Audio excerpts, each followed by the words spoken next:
I-40 going towards Oklahoma. We're actually just past the border of Oklahoma, but we just want to show you that along I-40 there's the road 66, I-66, Route 66. Some people say route, some people say route. I say route. What do you say? Route 66. You said one route and one route. So that road has been following us since we started our journey from Texas. So maybe one day we'll actually do Route 66.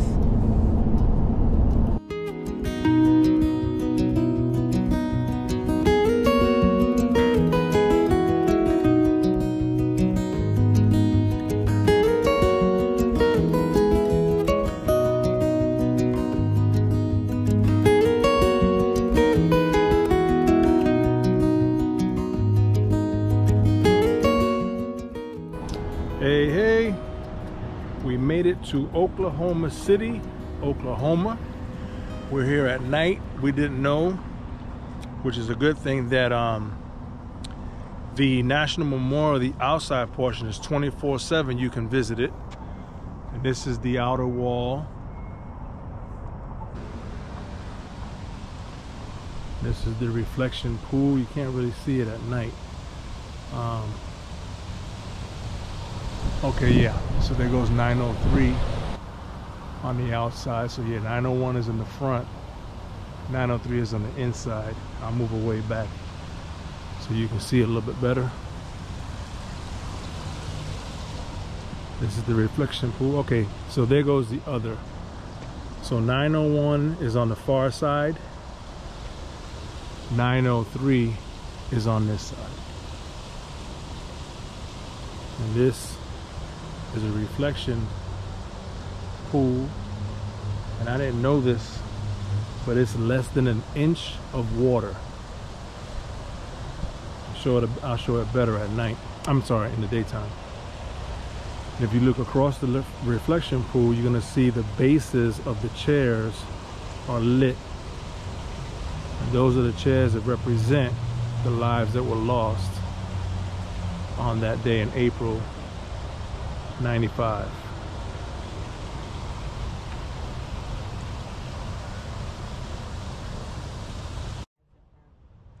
So these two chairs that stand alone are Sergeant Benjamin Lorenzo Davis, United States Marine Corps, and Captain Randolph A. Guzman, United States Marine Corps.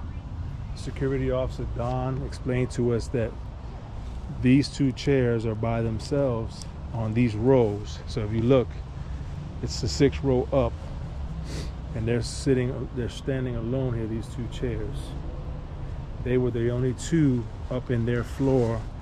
They had just opened a Marine Corps recruiting office, and they were killed that day.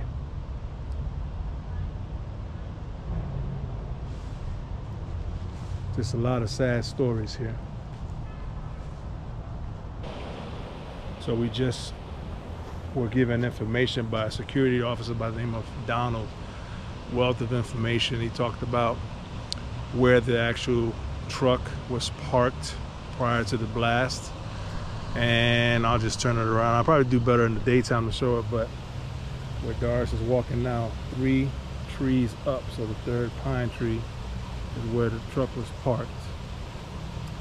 And then the most damage was caused in this area here.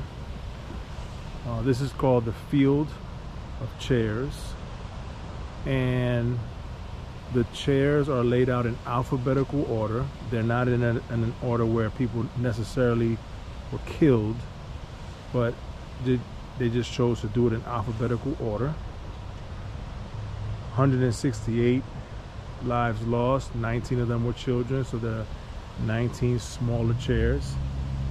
He also said that 3 of the women who died were pregnant at the time, and they were far along enough in their pregnancy where they knew the sex of the child, so it would say the woman's name, and then there'd be a line, and it would say the name of the child that would have been born.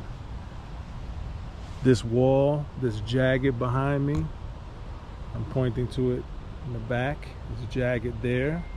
That's part of the original building. And also right back there. I'll try to get a little closer and get some pictures to see if it'll show up at night.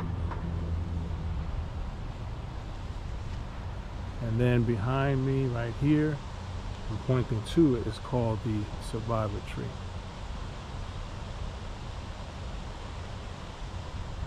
We're gonna come back here in the daytime to get some more footage, but I do remember watching this on YouTube, and it was explained on how impactful it is to come at night. Here's an example of what I was saying. Sheila R., Giger driver, and baby. Gregory and driver the second.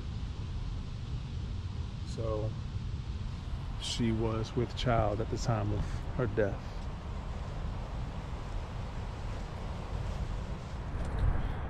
Good morning.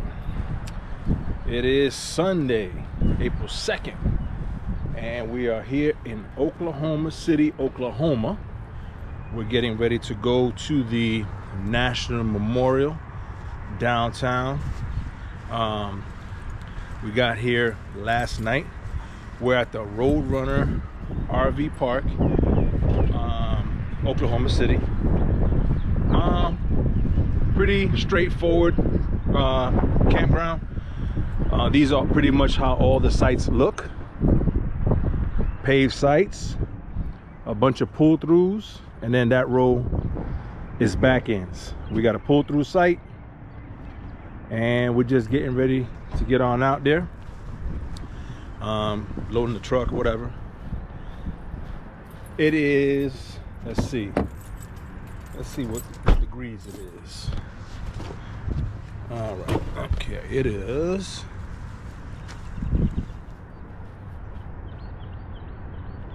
right now it's 58. It's kind of windy, and it's supposed to get much more windier later, and it's supposed to rain. So this is a view of our site right there. Got in last night. So again, pretty straightforward. We haven't really visited the amenity center or anything like that, but we're here. We're about to get on this road and go down there to the memorial. So we will check in.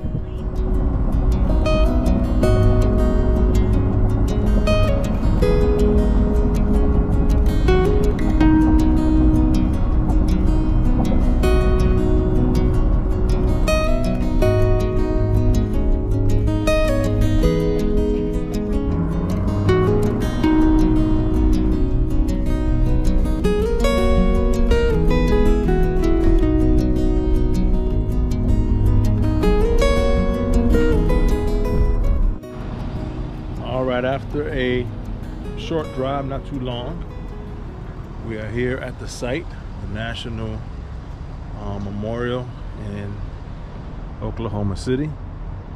That is a section of the fence that is was set aside. That was a part of the original fence. After the bombing happened, the site was fenced off, and supporters, people from all over the world really, came and left tokens of their thoughts, their prayers, their well wishes.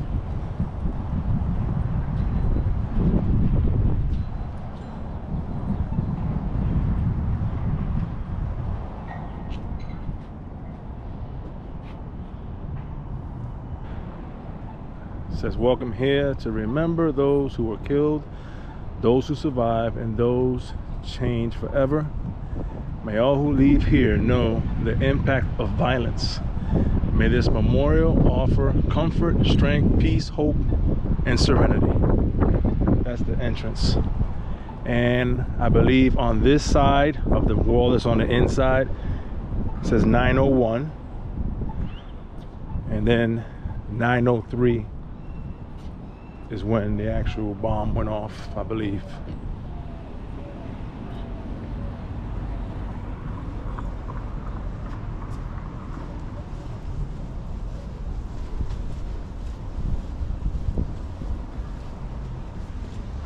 And that's the reflection pool. I don't know if that's going to show up. We had the opportunity to stop by the Oklahoma City National Memorial and Museum. If you are passing through or located near Oklahoma, it is a nice day trip. The staff was very welcoming and willing to answer all our questions and all the little details about the actual day. The memorial was impactful with lots of information that takes you back to that day, minute by minute and hour by hour. The Alfred P. Murray Federal Building was bombed in 1995 and was a total loss during the bombing. 168 people lost their lives on April 19, 1995 during their everyday routine, and hundreds were injured on that day. The bomb exploded precisely at 9:02 a.m., and the state and the country has never been the same since. Within minutes, the area looked like a war zone.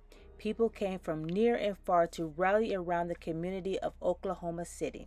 The bomber was found quickly, and the investigation turned out to be one of the most comprehensive in the FBI history. The National Monument was authorized by President Clinton in 1997, and the full project was dedicated on April 19, 2000, on the 5th anniversary of the bombing.